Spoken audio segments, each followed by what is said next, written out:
Shalkisa sekang hastewo belai wati faima bai haste rege tilam shaka abohai wati wa mung thane 40 years romoi kebo nugyako tilam shamani bagai haste ni joto hangkorno khoti engmana chere naina ni bagai kendra hapangni kaisa botol hastewo shokpaikha kendra hapangni faine botol ro kaini botolo bagsagai haste ni khoti engjak amsai rokno guriwi nai kheborok phashalo kaisa botol gumati hangkoni shimi khwayo thanga asalni botolo tongo kendra ni officer Ramesh Kumar PK Mina T Shashank Bhushan Ashala borok ni logi tongkha khwai hangkor naikole Janni Chandran a bottle rok khwai ni Jamira Amsai Jebri khwai ni Tima Amsai Gilatoli Gat Shalthang Durgapur Amsai Guriwei naimani yagulo kendro ni officer Ramesh Kumar Shaka Tilam Shamawo khwai hangkor belai no khoti ingmani Amsai rokno Guriwei naikhe borok patimungni joto report rokno haste hapangte kendro habani thani jama dinai hene Shaka kendro ni officer Ramesh Kumar.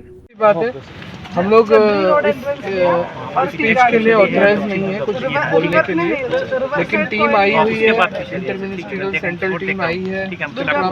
हम लोगों ने काफी losses देखे हैं, बाकी हम अपनी report state government को देंगे। अभी 2 टीम में हम लोग विजिट कर रहे हैं पूरे त्रिपुरा को, तो जहाँ जहाँ लॉसेस हुए हैं। कल हम लोग गोमती डिस्ट्रिक्ट गए थे, आज खवाई आए हुए हैं, तो यहाँ भी काफ़ी लॉसेस देखने को मिल रहा है। बड़ा सैड सिचुएशन है। हम अपनी रिपोर्ट स्टेट गवर्नमेंट को सबमिट करेंगे और हमारे मंत्रालय को सबमिट करेंगे।